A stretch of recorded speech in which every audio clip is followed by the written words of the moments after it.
Wir wohnen derzeit nahe Puerto Madryn. Das ist eine Stadt an der Atlantikküste. Und wir, das sind die Karin und der Michael. Und gemeinsam reisen wir durch den argentinischen Teil Patagoniens. Und das in der Zeit zwischen Dezember und Mai, also über mehrere Monate. Und in Jahreszeiten sind das hier auf der Südhalbkugel der Sommer und der Herbst. Und wir sind in insgesamt 3 verschiedenen Regionen. Genau, das sind sie. Und wir sind zum einen an der Nordostküste Patagoniens, danach im Süden bei den Gletschern. Und als dritte Station sind wir in der sogenannten argentinischen Schweiz. Und aus jeder dieser 3 Regionen wird es einen Film geben. Genau, und gestartet sind wir in der Stadt Viedma.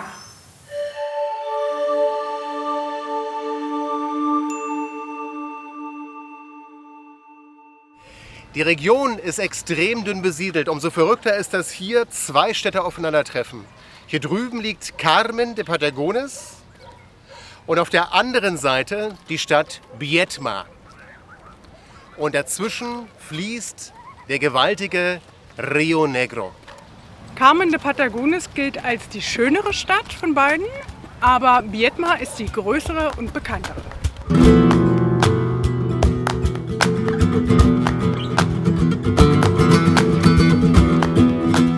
Viedma ist vor allem dafür bekannt, dass die Stadt einmal die Hauptstadt von Argentinien werden sollte. Das war in den 1980er Jahren, doch daraus wurde nichts. Architektonisch interessant ist einzig die Kathedrale im Zentrum der Stadt. Die Kirche Unserer Lieben Frau der Barmherzigkeit.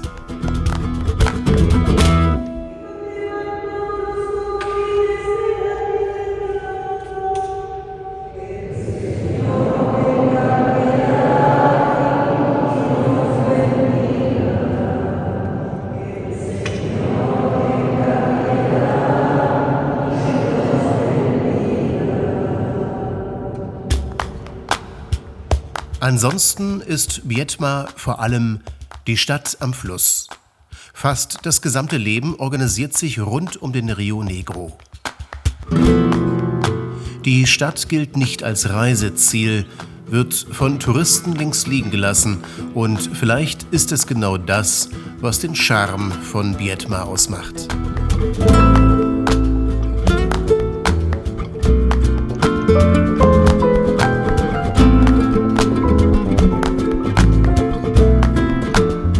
Knapp 50.000 Menschen leben hier.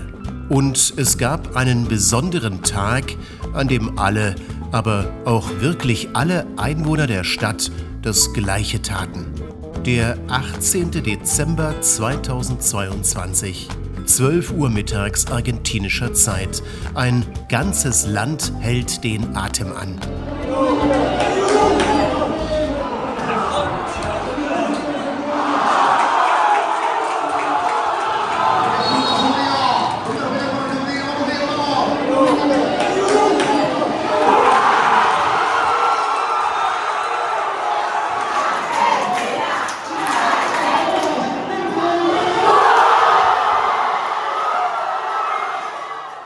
...90 Minuten, Nachspielzeit, Elfmeterschießen, das Ergebnis ist bekannt. Und was dann in dieser verschlafenen Provinzstadt passiert, kann nur der verstehen, der weiß, welche Bedeutung der Fußball für die Menschen hier hat. 50 Millionen Argentinier sind Weltmeister. Alle haben die Rückennummer 10, das Trikot des übergroßen Lionel Messi.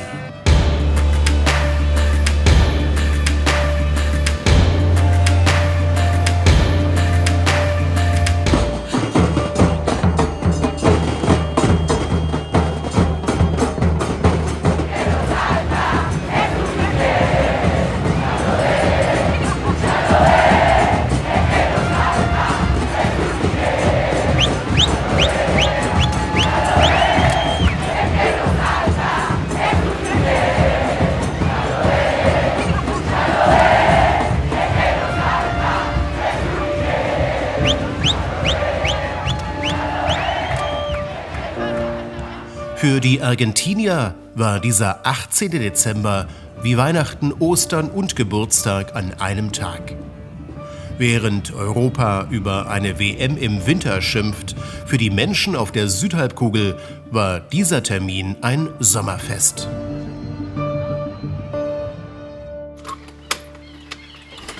Wir fahren jetzt zum Wochenmarkt nach Viedma und hoffen, dass er überhaupt offen hat. Und ob der Markt offen ist, ist tatsächlich eine spannende Frage, denn Argentinien steht Kopf. Heute Morgen sind die Fußballweltmeister mit Messi in Buenos Aires gelandet und der Präsident hat diesen Tag einfach zum Nationalfeiertag erklärt.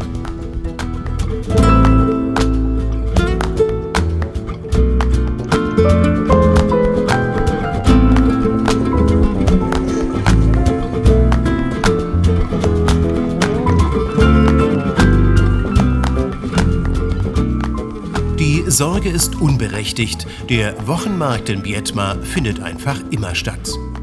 An Obst und Gemüse gibt es hier alles, was man sich wünscht. Der Inhalt einer großen Einkaufstasche kostet runde 10 €.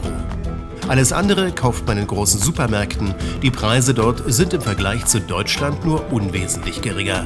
Was aber auch vom Wechselkurs abhängt, doch dazu später mehr.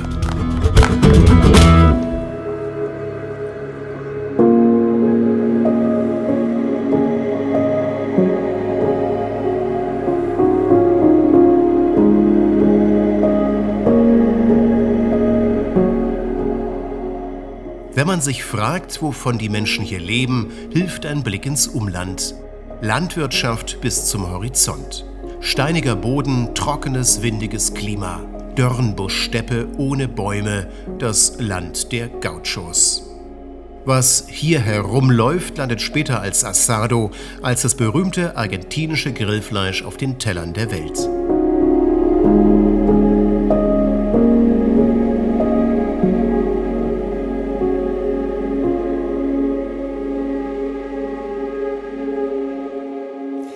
Viedma ist die Hauptstadt der Provinz Rio Negro. Das ist ein riesiges Gebiet, das im Westen an Chile grenzt und im Osten an den Atlantik.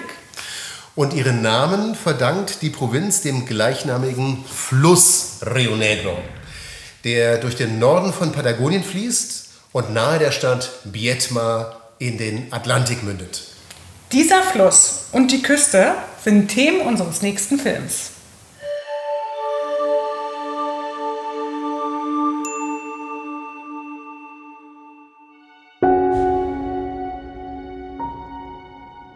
An dieser Brücke in Viedma kann man sich letztmals entscheiden, ob man nördlich oder südlich des Rio Negro Richtung Atlantik fährt. Ab Viedma sind es noch runde 30 Kilometer bis zur Mündung.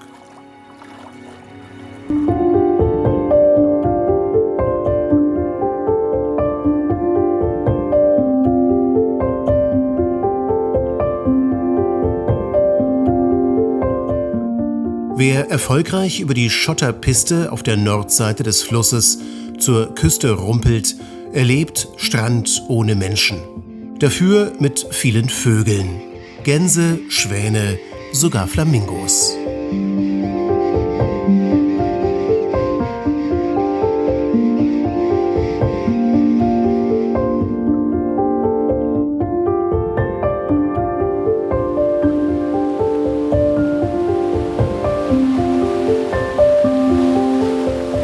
Gegenüberliegend südlich der Mündung liegt El Condor. Das Dorf mit kaum 700 Einwohnern ist der angeblich zweitgrößte Badeort der Provinz Rio Negro. Doch echten Tourismus gibt es hier nicht. Die meisten Badegäste kommen aus Viedma. Historisch Interessierte können nahe El Condor den ältesten Leuchtturm Patagoniens bestaunen. Oder ein Denkmal in Erinnerung an den Falklandkrieg. Viel interessanter ist jedoch das, was man erst hört, bevor man es sieht. Farbenprächtige Vögel zu Hunderten, zu Tausenden. Es handelt sich um Felsensittiche. Die Tiere gehören zur Familie der Papageien und werden auch Chilesittich genannt, da sie ursprünglich aus Chile stammen und vor langer Zeit über die Anden nach Argentinien gekommen sind. Die Sittiche brüten in Felsenhöhlen in der Steilküste. Hier, direkt neben dem Badestrand, graben die Altvögel bis zu 3 Meter tiefe Gänge. Jede Bruthöhle wird von einem Paar bewohnt. Felsensittiche leben monogam, das heißt, wenn sich 2 Vögel einmal gefunden haben, so leben sie bis zum Ende ihrer Tage in einer festen Beziehung. Diese Kolonie ist jedoch nicht irgendeine Kolonie, sie ist ziemlich einmalig. Diese Klippen reichen in die Richtung hier ca. 20 Kilometer. Hier brüten 70.000 Tiere drin und es ist wohl die weltweit größte Kolonie dieser Art.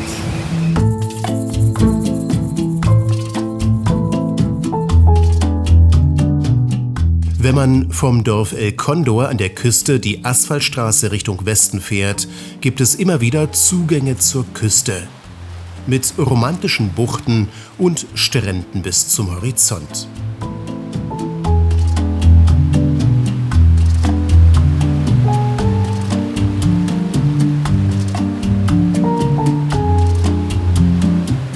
Nach ca. 30 Kilometern Küstenstraße am winzigen Dorf La Loberia endet der Asphalt und beginnt die Schotterpiste. Genau an dieser Stelle lohnt sich ein erneuter Strandbesuch, aber weniger für eine Strandwanderung. Denn was von weitem aussieht wie ein angeschwemmter Baumstamm, entpuppt sich bei näherer Betrachtung als Seelöwe.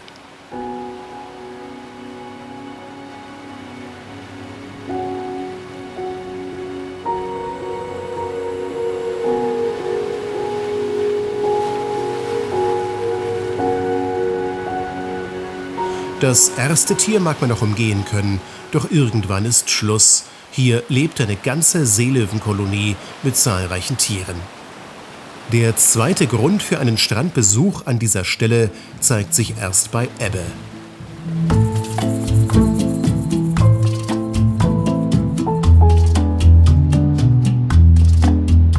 Mit dem zurückgehenden Wasser geschieht höchst Wundersames. Es entsteht ein Labyrinth von Naturpools, ein Freibad der besonderen Art.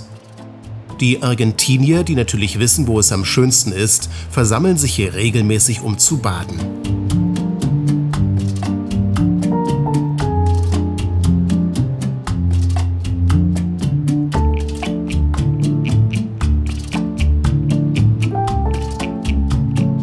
Wer aufmerksam den Strand entlang wandert, dem werden diese seltsamen Begrenzungen auffallen. Nicht alle Seelöwen sind dem zurückgehenden Wasser gefolgt. Aber es gibt hier tatsächlich staatlich angestellte Naturschützer, die genau darauf achten, dass die Tiere möglichst wenig gestört werden.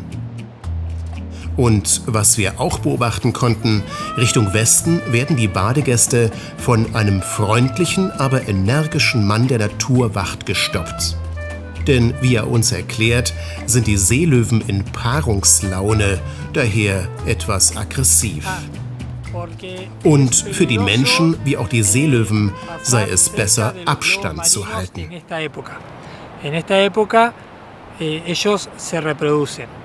In jedem unserer 3 Filme wird es auch Hinweise zu argentinischen Reisethemen geben.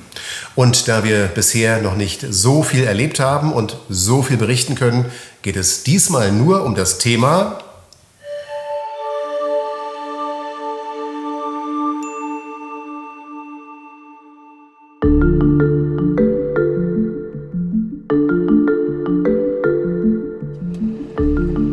Zur Anreise kann kaum Überraschendes gesagt werden. Wir sind in Berlin gestartet und über Madrid nach Buenos Aires geflogen. Achtet auf das Maximalgewicht der Koffer. Unsere waren zu schwer, wir mussten umpacken und waren zeitweise mit einer Einkaufstasche als Handgepäck unterwegs. Iberia bietet ab Madrid einen Direktflug nach Buenos Aires tagsüber an, was sehr empfehlenswert ist. Die Flugzeit beträgt runde 11 Stunden. In Buenos Aires haben wir übernachtet. Die Fahrt vom und zum Flughafen war mit Uber problemlos und preiswert. Für den Weiterflug in Argentinien muss man dann den Flughafen wechseln. Auch inländisch wurden unsere Koffer peinlich genau gewogen. Doch Übergepäck ist möglich und kostete in unserem Fall nur wenige Euros. Von Buenos Aires ging es mit dem Flugzeug nach Bahía Blanca und dann knapp 300 Kilometer nach Viedma mit dem Mietwagen.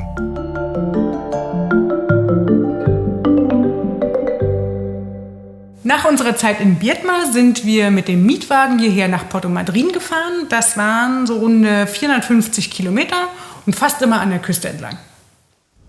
Man fährt dabei durch eine ziemlich eintönige Landschaft mit dem Namen Monte, eine Art Halbwüste. An der Strecke liegen 2 Badeorte, einmal Las Grutas, in der Saison ziemlich überfüllt und daher nur für kontaktfreudige Menschen empfehlenswert. Aus unserer Sicht schöner ist Playa Dorades, ein Ort mit einem eher naturbelassenen Strand und weniger Besuchern. Aktuell wohnen wir bei Porto Madryn. Die Stadt ist nicht so interessant. Viel spannender ist die Halbinsel Valdés, circa eine Autostunde von hier entfernt. Und Valdés sieht von oben aus wie ein Pilz, der in den Atlantik hinein wächst. Bekannt ist die Halbinsel für die unglaublich vielen Tiere, die dort leben.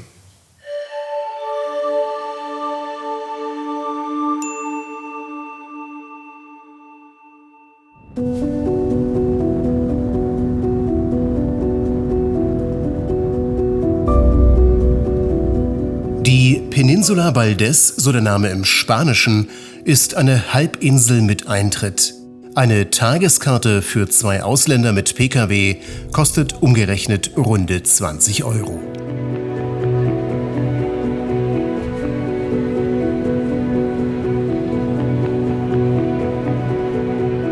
Die Halbinsel gilt als weithin bekannter Hotspot der Biodiversität. Von der UNESCO wurde sie sogar auf die Welterbeliste gesetzt. Doch wer ein lupenreines Naturparadies erwartet, sollte bei den nächsten Bildern sehr tapfer sein. Am Ende der einzigen Asphaltstraße auf die Halbinsel liegt der ehemals kleine Ort Puerto Pyramides. Bekannt als Ausgangspunkt für Naturtouren, heute eher ein Mahnmal gegen den Massentourismus.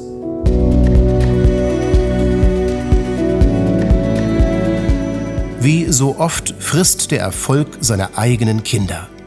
Die Besucherzahlen gehen inzwischen in die Hunderttausende. Wer Gedränge vermeiden möchte, sollte vor oder nach der Ferienzeit kommen, also nicht von Mitte Dezember bis Ende Februar. Und er sollte an der richtigen Stelle abbiegen. Der Naturfreund verlässt genau hier die Asphaltstraße. 5 Kilometer vor Puerto Pyramides. Und jetzt wird es zwar ein bisschen holprig, aber es lohnt sich. Auf kommerzielle Angebote zu Boots- oder Bustouren haben wir verzichtet und die Insel lieber auf eigene Faust erkundet.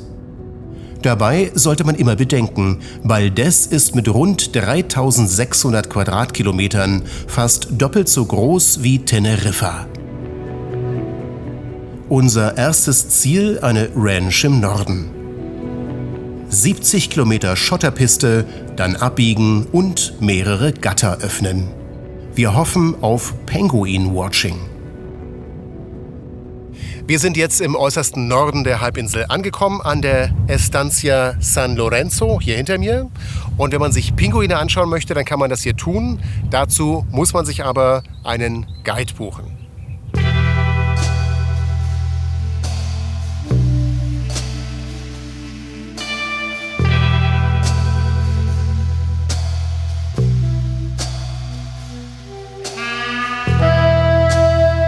Sie wirkt verlassen, die Ranch, aber das täuscht. Man kann hier zum Mittag essen, aber nicht heute, und es gibt sogar Schlafplätze im Bungalow. Viel interessanter für uns die Rangerin mit dem schönen Namen Candelaria, 22 Jahre alt und Studentin der Biologie. Für den Trip zahlen wir runde 60 Euro und haben damit doppelt Glück. Zum einen, weil außer uns niemand bucht, Und noch viel wichtiger, weil es sich lohnt.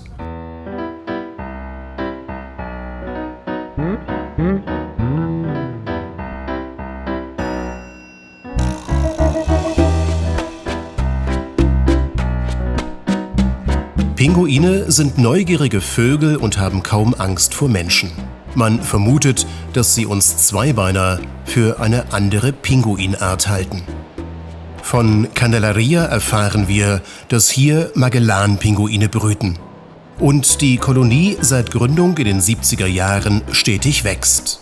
Von damals knapp 100 Paaren auf inzwischen viele Tausend. Die Gründe dafür sind der Naturschutz und die großen Fischgründe vor der Küste. Hier auf der Estancia können selbst biologische Laien das ewige Spiel von Paarung, Geburt und Fütterung anschaulich verfolgen. Die im November geschlüpften Küken warten ungeduldig in oder an der Wohnhöhle. Auf die Eltern oder vielmehr auf das, was sie mitbringen. Sardellen oder Tintenfisch, gefangen nur etwa 50 Kilometer entfernt. Für Pinguine ist das Kurzstrecke. Die Tiere können ihre Verdauung stoppen und so den Fisch im Magen wie in einem Rucksack transportieren. Am Nachmittag kommen Vater oder Mutter Pinguin zurück und würgen die Beute zur Freude des Nachwuchses wieder hervor.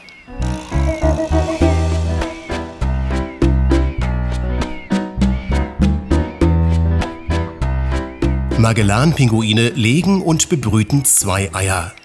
Bei der Fütterung bevorzugen die Eltern das Jungtier, das zuerst geschlüpft ist. Das Geschwisterchen hat daher normalerweise eine höhere Sterblichkeitsrate. Doch in San Lorenzo sind die Überlebenschancen höher als anderswo. Weil es viel Fisch gibt und weil die Männer und Frauen der Estancia gut auf die Vögel aufpassen. Inzwischen sind wir die größte Magellan-Kolonie der Welt mit einer Population von über 600.000 Tieren. Die Pinguine können ihre Küken bei uns in Sicherheit 3 Monate lang ausbrüten. Hier können sie heranwachsen, später ihre eigenen Wege gehen und die Welt entdecken. Ein neuer Tag, eine neue Anreise. Diesmal wollen wir zum Punta Norte, zum nördlichsten Punkt der Halbinsel. Vom Checkpoint sind es 130 Kilometer, davon 80 Kilometer Schotterpiste. Die erste Überraschung erleben wir schon auf dem Parkplatz. Es gibt rund 20 verschiedene Arten von Gürteltieren. Wir vermuten, dass es sich hier um Braunborstengürteltiere handelt. Normalerweise ernähren sie sich von Früchten, Käfern oder Termiten. Aber diese Exemplare haben herausgefunden, wo Menschen sind, fällt immer etwas herunter.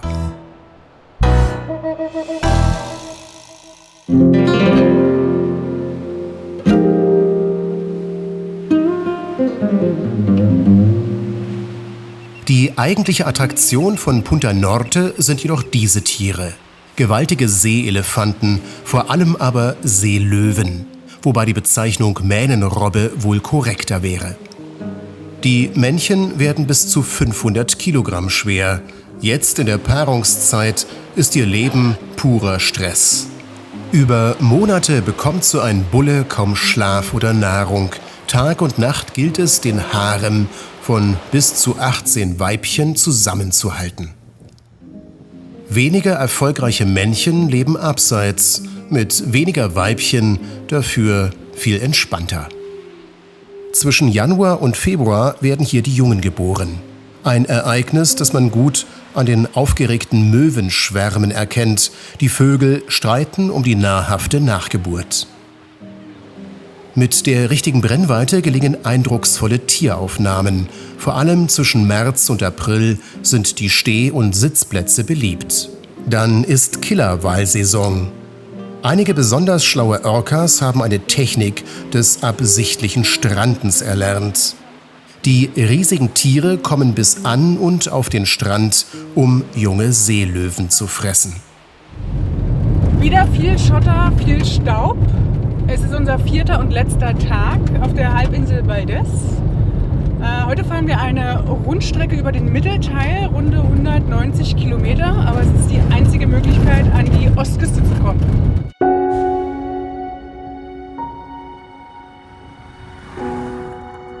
Genau genommen geht es zum Punta Cantor, ein Aussichtspunkt an der Mündung einer riesigen Lagune.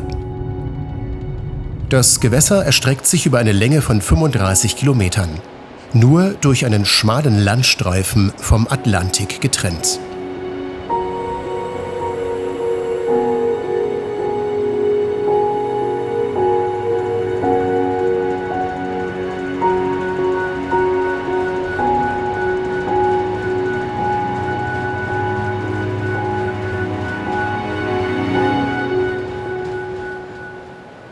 Auch hier Pinguine, Seelöwen und Seeelefanten. Dass sich Tier und Mensch so nahe kommen, mag befremdlich erscheinen, aber es ist immerhin eine Nähe mit friedlichen Absichten. Noch in den 1950er Jahren wurden beispielsweise die Seelöwen von Valdez zu Zehntausenden getötet. Gott sei Dank wurde diese Jagd verboten.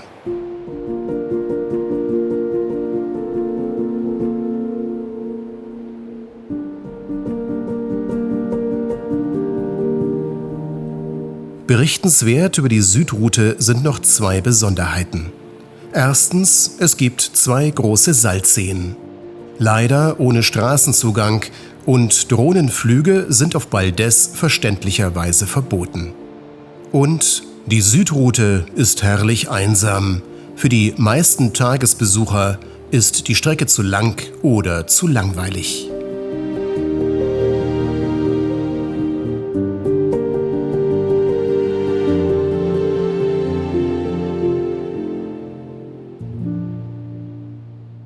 Das war unser erster Film aus Patagonien, der Teil über die Küste im Nordosten. Demnächst folgt der zweite Teil über die Gletscher im Süden und dann später der dritte Film über die sogenannte argentinische Schweiz.